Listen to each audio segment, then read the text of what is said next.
firman Tuhan. Mereka tiba di Kapernaum. Setelah hari Sabat mulai, Yesus segera masuk ke dalam rumah ibadat dan mengajar. Mereka takjub mendengarkan pengajarannya, sebab ia mengajar mereka sebagai orang yang berkuasa, tidak seperti ahli-ahli Taurat. Pada waktu itu di dalam rumah ibadat itu ada seorang yang kerasukan roh jahat. Orang itu berteriak, "Apa urusanmu dengan kami, hai Yesus, orang Nazaret? Engkau datang hendak membinasakan kami? Aku tahu siapa engkau, yang kudus dari Allah." Tetapi Yesus menghentinya, katanya, "Diam, keluarlah daripadanya." Roh jahat itu menggoncang-goncang orang itu, dan sambil menjerit dengan suara nyaring, ia keluar daripadanya. Mereka semua takjub, sehingga mereka memperbincangkannya, katanya, "Apa ini? Suatu ajaran baru. Ia berkata-kata dengan kuasa. Roh-roh jahat pun diperintahnya, dan mereka taat kepadanya." Lalu tersebarlah dengan cepat kabar tentang dia ke segala penjuru di seluruh Galilea. Demikianlah firman Tuhan.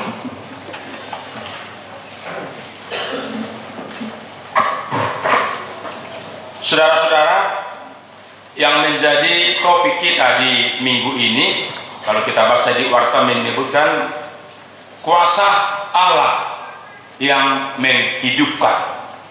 Hagugul ni debata na panguluhon. Hal yang sangat berharga di sini adalah kuasa Allah, kuasa Yesus yang menghidupkan. Nah, penguluh. Hal ini memang sudah terbukti, di mana kalau kita melihat kuasa Yesus itu sangat luar biasa. Yesus mampu menaklukkan segala roh jahat, menaklukkan segala kuasa-kuasa duniawi. Yesus mampu membuat mukjizat. Dia mampu menghidupkan orang yang mati. Dia mampu mengusir roh jahat. Dia mampu menyembuhkan orang sakit. Dia mampu menguatkan orang yang terbeban berat. Dia mampu menjamin keselamatan orang percaya. Kuasa Yesus inilah jawaban atas segala pergumulan orang percaya. Kuasa Yesus sebagai alasan, jawaban atas jeritan masalah yang kita hadapi. Kuasa Yesus jawaban atas segala ketakutan yang kita alami. Jadi memang topik ini sangat benar. Yang disebutkan tadi di sini adalah kuasa Allah yang menghidupkan, kuasa Yesus yang menghidupkan. Saudara-saudara, dalam firman ini juga dijelaskan bagaimana kuasa Yesus. Ada dua di sini, kuasa Yesus waktu dia mengajar. Baru yang kedua, bagaimana kuasa Yesus waktu dia mengusir roh jahat. Yang pertama adalah kuasa Yesus dalam pengajarannya. Waktu Yesus mengawali pelayanannya di Kapernaum, Yesus mengajar di sebuah rumah ibadat, sinagoge, atau tempat belajar bersama. Itu sama dengan gereja. Yang selama ini yang biasa mengajar di rumah ibadat ini adalah orang Farisi, ahli Taurat, pengajar-pengajar, guru-guru agama Yahudi. Tetapi yang luar biasa adalah setelah Yesus mengajar di rumah ibadah ini, bagi orang yang mendengar, semuanya heran, takjub, kagum, longan, sudah nasihat. Karena sangat berbeda pengajaran orang Farisi ahli Taurat dengan pengajaran yang dibuat oleh Yesus. Yang mungkin bagi kita bisa bertanya, di mana perbedaannya? Kenapa orang Farisi biasa-biasa saja mengajar, sedangkan Yesus dia sangat luar biasa? Bedanya adalah orang Farisi ahli Taurat, pengajar agama Yahudi, mengajar di ibadah di gereja atau bait Allah. Mereka mengajar hanya berdasar dari pengajaran Nabi atau guru-guru pengajar terdahulu yang berdasarkan hukum Taurat. Artinya mereka mengajar hanya mengutip pandangan para nabi atau rabbi. Jadi bila mereka mengajar selalu mengatakan, ada yang mengatakan, maksudnya nabi, atau demikianlah kata nabi, atau ada firman yang mengatakan. Kemudian orang Farisi ini ahli Taurat mengajar, mereka itu mengajar dengan kepandaian sendiri, sombong, tinggi hati, bahkan dengan jatuh dengan kesombongan rohani. Akhirnya pengajaran mereka tidak pernah berkuasa dan masalah pengajaran sangat beda dengan pengajaran Tuhan Yesus. Yesus mengajar, menyampaikan firman sebagai orang yang berkuasa, berotoritas, yang bersumber dari Allah. Atau Yesus mengajar dengan otoritas sendiri dengan kata-kata, sesungguhnya aku berkata kepadamu. Langsung dia, sesungguhnya aku berkata kepadamu. Jadi firman, pengajaran yang disampaikan oleh Yesus punya kuasa yang mampu mengubah hati setiap manusia. Pengajaran itu boleh mengubah, membaharui orang, bahkan membuat orang bertobat. Itulah yang kita dengarkan tadi. Setelah Yesus mengajar, membuat orang di sana kagum, takjub, heran, lomang nesida mamere pengajaran, karena sangat beda dengan ahli Taurat, orang Farisi, dan guru-guru orang Yahudi. Saudara-saudara, bagi kita sekarang rumah ibadat itu adalah bait Allah, yaitu gereja, rumah Tuhan. Kita mengetahui bahwa rumah ibadat itu adalah sebagai tempat bersekutu dengan Tuhan, beribadah, kebaktian minggu. Seperti inilah yang kita memahami gereja itu adalah tempat bersekutu dengan Tuhan. Tetapi ternyata rumah ibadah ini tidak hanya sekedar tempat beribadah minggu. Sangat baik, rumah ibadah itu adalah tempat untuk mengajarkan firman Tuhan. Di gereja KBPD kita lihat sekarang bahwa di gereja itu kan bukan hanya sekedar kebaktian, ada namanya itu PHD, Patanak Perhatian Dibakti. Ada itu namanya sermon. Di gereja KBPD itu kan ada sermon, sermon perhalado, sermon guru sekolah minggu, sermon pendamping remaja, sermon perempuan, sermon ama, dan sermon lansia. Apa semuanya sermon itu? Pengajaran, pendalaman, membesarkan iman kita supaya benar-benar imannya bertumbuh dan berbuah. Kemudian waktu Yesus mengajar, semua orang kagum, takjub, karena Yesus mengajarkan dengan kuasanya beda dengan orang Farisi, dengan ahli Taurat yang mengajarkan kepandaiannya, kesombongan rohani, sehingga tidak berkuasa. Artinya, selama kita mengajarkan dengan ilmu kita, pikiran kita, pengetahuan kita sendiri, seolah-olah apa yang kita ajarkan itu tidak berkuasa dan masalah.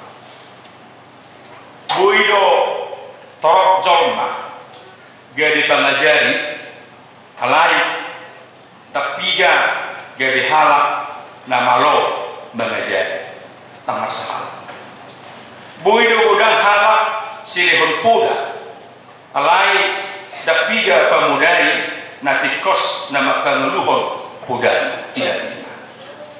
Buido torok jolma siku bersuara alai terpiga halak parsuara si pahohong nagao akeneri boi do korok na tua-tua boi makatai ada piga parhata na masahala na dinggan manuda alanya imanakim mangasahon hamal onna habis sarana asa ikon marhiti kuasa ni Yesus bui masahala berkuasa. Itulah dikatakan oleh Paulus dalam Kolose 4 ayat 6 disebutkan, hendaklah kata-katamu senantiasa penuh kasih, jangan hambar, sehingga kamu tahu bagaimana kamu harus memberi jawab kepada setiap orang. Seton ma labok hatamuna somon nasiraan asa boto omuna halus napatu tugaluk jol. Karena itulah Yesus waktu memerintahkan bagi para muridnya untuk mengajar, memberitakan firman, diberikan kuasa untuk mengajar. Kalau kita baca itu di Matius 28 ayat 18 sampai 19, Yesus menyuruh para murid dengan mengajar dengan kuasa. Apa kata Yesus? Kepadaku telah diberikan segala kuasa di surga dan di bumi. Karena itu, pergilah, jadikanlah semua bangsa muridku, dan baptislah mereka dalam nama Bapa, Anak, dan Roh Kudus. Jadi bila kita mengajarkan agar berkuasa, berwibawa, masahala, janganlah lupa dengan BBM. Jangan lupa dengan BBM. B. Belajar kepadanya, kepada Yesus. Beritakan Injilnya. Baru M. Mengajarkan firman. Saudara-saudara, yang kedua adalah kuasa Yesus yang luar biasa. Yesus mampu mengusir seorang yang kerasukan roh jahat. Inilah yang kedua kuasa Yesus dalam firman ini. Ternyata di rumah ibadah itu ada seorang yang kerasukan roh jahat. Jadi yang dirasukan roh jahat ini di bahasa saudara disebut dengan pneuma akatota. Pneuma akatota yaitu roh najis, roh jahat, roh iblis, todi nahuda. Biasanya orang yang sudah dirasukan roh jahat ini ada tanda-tandanya. Suaranya sangat beda dengan yang asli. Bahkan katanya mulutnya bisa berbunyi. Hidupnya terbelenggu dengan kuasa roh jahat sehingga dia membuat tersiksa, menderita, masyarakat karena sudah dirasuk roh jahat. Tetapi anehnya, yang dirasuk roh jahat ini seolah mengenal Yesus dan dia berteriak. Kalau kita baca tadi ayat 24 ya, setelah berjumpa dengan Yesus dia berteriak. Di ayat 24 disebutkan di sini, apa urusanmu dengan kami, hai Yesus orang Nazaret? Engkau datang hendak membinasakan kami. Aku tahu siapa engkau, yang kudus dari Allah. Saudara-saudara, dari teriakan roh jahat ini ada beberapa hal yang kita lihat. Roh jahat ini adalah roh yang berasal dari kerajaan iblis yang merasuk jasmani manusia dan menguasainya dan berusaha mempengaruhi manusia berbuat jahat dan menjauhi dari Tuhan. Mula masuk to dina jahati susah halak tol mainna porsuk maibana susah manau masikor to dina jahati mah menguasai bulu. Orang yang dirasuk ini ada beberapa roh jahat dalam tubuhnya sehingga dia menyebut, apa urusanmu dengan kami? Jadi katakan itu dalam arti jamak, banyak. Jadi yang dirasuk roh jahat ini bukan satu, banyak roh jahat masuk masuk ke dalam kubur. Dan be Holland saya simbolis, nunga ragam simbolis, jadi simbolis semua mulai diharap batak masuk kalau pani ibadah ada masuk di gunung, masuk sini waktu, masuk sini gejal, imana masuk ibadah. Itu kata-kata di sini disebutkan tadi. Apa urusanmu dengan kami?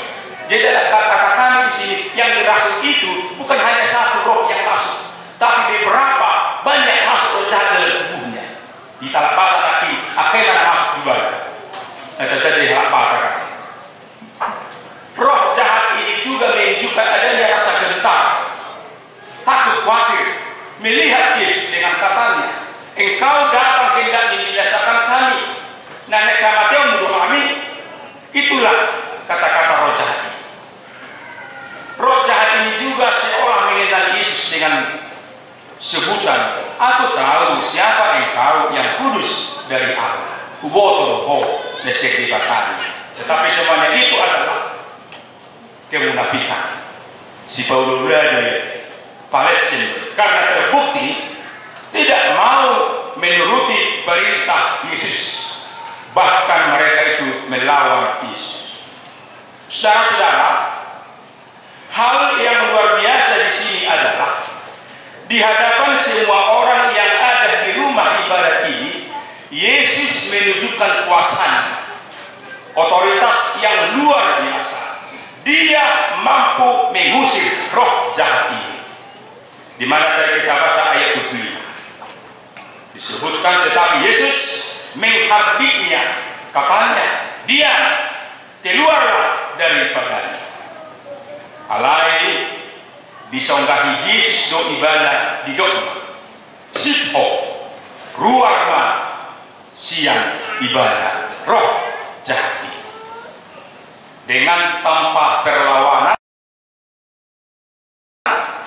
langsung KO mulai tinju rupanya bola saya ditido itu tahu. Yesus menyebutkan sipho dia akan keluar roh jahat itu, membuat orang itu menjadi sadar atau 3S. Dia sadar, sehat, dan senang. Saudara-saudara, orang yang di rumah ibadat itu heran, takjub, ini ajaran apa? Ini sudah ajaran yang baru, karena mereka selama ini tahu setiap orang yang dirasuk roh jahat yang dipanggilnya adalah tukang jampi, ahli sihir, datu. Tetapi ini langsung bisa keluar roh jahat. Bahkan orang yang komentar kita ajaran baru, luar biasa ini kata-kata orang yang dibaik Allah. Saudara-saudara, mulai di tahap bakat, orang yang dirasuk setan itu katanya kesurupan. Kalau itu waktu dia sia-sia hasadar mulai nunga hasupan di dogma nunga robe biguni opuna. Jadi tanda-tandanya mulai sia-sia minta suara naik menibok asing itu bongor dulu terus asing itu sudah biasa. Makanya tetapi semalam ini beli jalan pikir-pikir pamangan nabi setelah orang yang langsung namar bumbu. Ini tanda-tanda bahwa dia sudah dihinggapi dari di dunia punah raja. Roma pino parna manuku. Isedo naro opo dina Yerusalem siapa dua opung munahinani. Dok manusia pino parna. Ahado pangidon opung. Yerusalem nani ura dia. Kalau mesti mulai ura, manusia saksang dia ni. Manusia mesti lagi notaan mana asik, mana juru tua. Kamu jangan minum ni. Kalau dia tua, dia jangan minum. Disukum manusia. Bahasa apa? Di rumah manusia. Titik tiling mulutku. Jangan mendengarkan. Di kamu tua. Itu harana roh auto kamu nanti. sudah pinoparnai mabigi kehidupan ini opunai alam menyesal titik di mulutku dan harus berikan di kamu tua ini soalnya di halak maka lama musik halak nak kesurupan nak sersyaro ada yang dibayar mulai itu dibuat BP dibuat mahaurata dipas-pason dipisison mayete tunahona di mana kinan nak kesurupan ini mulosoi disongkak los didok mulak maho tu utang ni doktor mulak maho tu utang manang dan musik dilakai mah diduhel baru pe porsia Malaysia lao diguna ada di halak bakak kate mulu nama te itu di mo dukan dulu di dulu dari garitano kosa ke dulu to di gariah bib jadi gunor tunggudan ini nak disu dia nak bakak kalau nama te satu masalah mati do oleh dari lo garitano to di ne bangun bervideo mendengar berarti nak telok macam-macam video. Padahal sebenarnya belum tentu itu video punah. Apa alasannya? Karena kalau dari segi kekristenan, firman Tuhan, seorang yang mati, ya, kalau kita baca itu di Pengkhotbah 12 ayat 7, debu kembali menjadi tanah seperti semula dan rohnya kembali kepada Allah yang mengaruniakannya. Daging garitano oleh anggota dina mula do tu dia Bapak. Lukas 23:40 kata Yesus, "Ya Bapa, ke dalam tangan mula kuserahkan nyawaku." Tosma bersama. Yesus mau mati menyerahkan rohnya kepada Tuhan dan bertujuan menayang. Artinya roh orang yang meninggal bukan tinggal di dunia ini menjadi hantu atau bigu, tapi kembali kepada Allah. Kita mungkin sering menonton di televisi adanya ahli-ahli sihir yang mampu mengusir roh jahat dan biasa menangkap roh jahat itu. Dan kalau kita lihat di televisi itu katanya roh jahat itu dimasukkan dalam apa namanya? Botol atau dimasukkan dalam bijana tempat penyimpanan roh jahat. Dan ahli sihir ini berperang kepada orang yang tinggal di rumah. Jangan takut, roh jahat ini sudah tertangkap di dalam apa? Botol ini. Walaupun kita lihat di botol itu kan tidak ada roh jahat ya. Apakah itu dengan ahli sihir kita tidak tahu. Tapi itulah kata kita dari tuan rumah. Jangan takut lagi. Segala roh jahat dari rumah ini sudah ada di sini. Di dalam apa? Botol. Saya tidak tahu lah entah bohong atau benar. Tapi kita berpikir di botol itu apakah itu roh jahat. Saudara-saudara, hal yang menarik juga di sini kita lihat adalah ini. Waktu orang di rumah ibadah tadi, Yesus mengajar, orang Farisi mengajar, ternyata ada di situ apa tadi? Apa yang ada di sana? Roh jahat. Itu kan tadi ceritanya. Kita sekarang di sini misalnya Yesus mengajar, tapi ada seorang tiba-tiba berteriak kepada Yesus. Artinya apa? Di balik Allah itu juga ada roh jahat, ada roh iblis, tordinahoda. Itu sebagai kata dimanapun kita berada selalu ada roh jahat. Petrus pertama mention pernah dia mengatakan, dimanapun kamu berada, iblis selalu berusaha untuk menjerumuskan hidup. Mana dia mengalahkan apa pemainan boso dulu ni, saya disido mian sabili sibo. Di kantor, di pekerjaan, di rumah, di gereja, bahkan kita saat kebaktian selalu ada hadir jahat untuk menghancurkan hidup. Itulah saya bukti ya. Yesus mengajar di balik Allah ada orangnya apa? Rasul. Jadi iblis berusaha untuk menghancurkan hidup kita. Iblis tidak pernah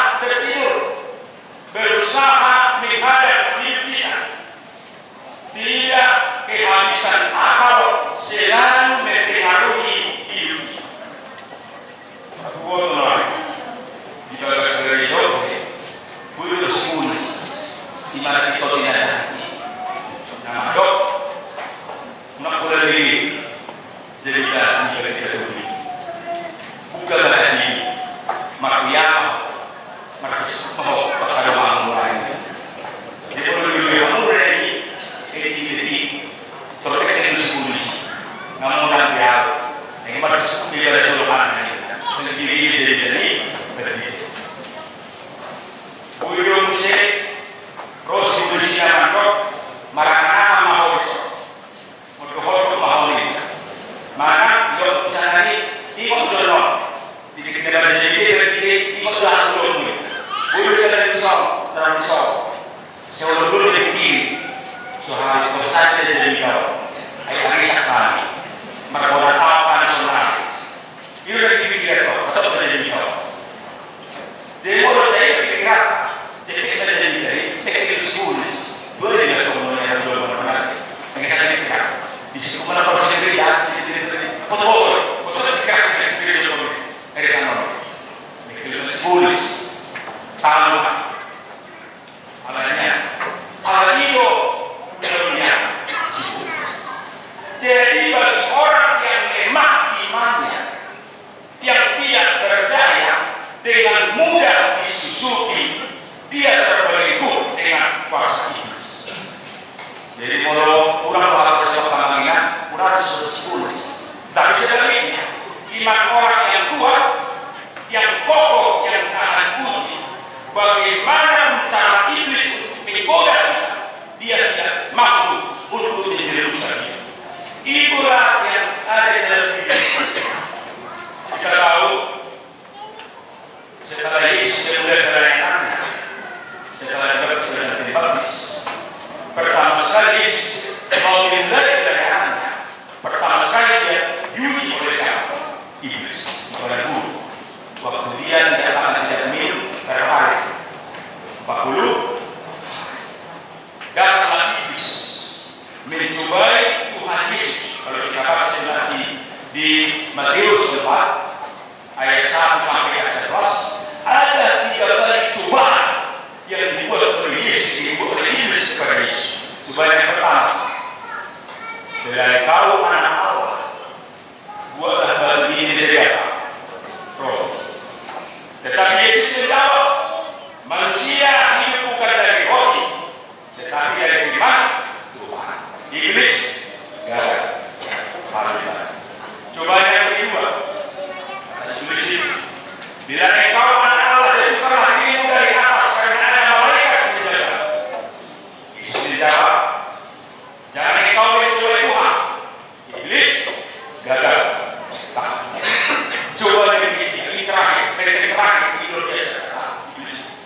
Iblis membawa Yesus ke gunung yang tinggi, memperlihatkan kepadanya semua kerajaan dunia dan kemegahan.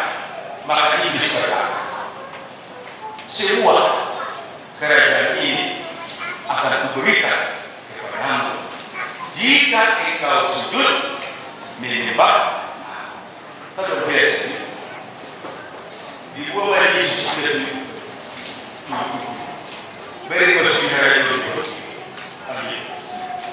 sudah ada jawab beliau aku mau disebut artinya jadi iblis ini berhasil dari dunia ini karena kata Yesus tapi apa Yesus akhirnya tahu iblis lama kau polis akhirnya iblis kau iblis gagal total tidak bisa dia melawan bersama Yesus. Inilah tanda kuasa Yesus itu yang luar biasa yang menguasai seluruh langit, menguasai bumi, bahkan menguasai di bawah bumi. Kolose 3 ayat 10. Karena itulah saudara-saudara di sini dalam perjalanan hidup kita, di mana pun kita berada, iblis selalu berusaha untuk menghancurkan hidup kita agar kita menjauh dari Tuhan, sebagaimana dikatakan oleh 1 Petrus 5 ayat 8. Sadarlah dan berjaga-jaga, lawanmu si iblis berjalan keliling sama seperti singa yang mengawal dan mencari orang yang dapat dikejar. Dikobar sama singa dan mengerti sikap non sebagai singa yang lapar berusaha mencari mangsa. Demikianlah katanya iblis berusaha mencari. Karena itu senjata kita, pondasi kita, dasar kita adalah minta kuasa Yesus untuk mampu menaklukkan. Iman kita harus kuat. Dari mulai rumah Yesus yang kita palma. Kita curah dari ada salah salah. Ada tujuh jemaat Tuhan. Di buku ED 275 maka dalam masalah berbagai ada sifat sekarang menulis di dalam buku ED 275 ayat 20 puji Tuhan ya kalau siksa kalau ada kita bawa buku ED itu boleh kita nantikan ayat 23 buku ED 275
Biarlah firman ini dari dasar kehidupan. Sebagaimana firman telah menyatakan sudah kami anak-anak buat jadi maaf, sudah orang berkata agar kami tidak takut di dalam hidup ini karena kuasa yang selalu hadir baik di bumi, di bawah bumi dan di langit. Kuasa-Mu mampu berbuat dalam mujizat, menyembuhkan orang sakit, menghidupkan orang mati, menembus roh dosa. Untuk itu ya Tuhan, ada bagi saya selalu luar biasa. Agar dalam hidup kami, dimanapun kami berada, walaupun selalu ada roh jahat menghancurkan hidup kami, tetapi lemah. Berdasar kami berdasarkan kuasa Yesus, semuanya akan ditanggung. Untuk itu ya Tuhan, biar dengan kuasa kudus senantiasa mendekat, agar kami senantiasa setia untuk mendekat, untuk merenungkan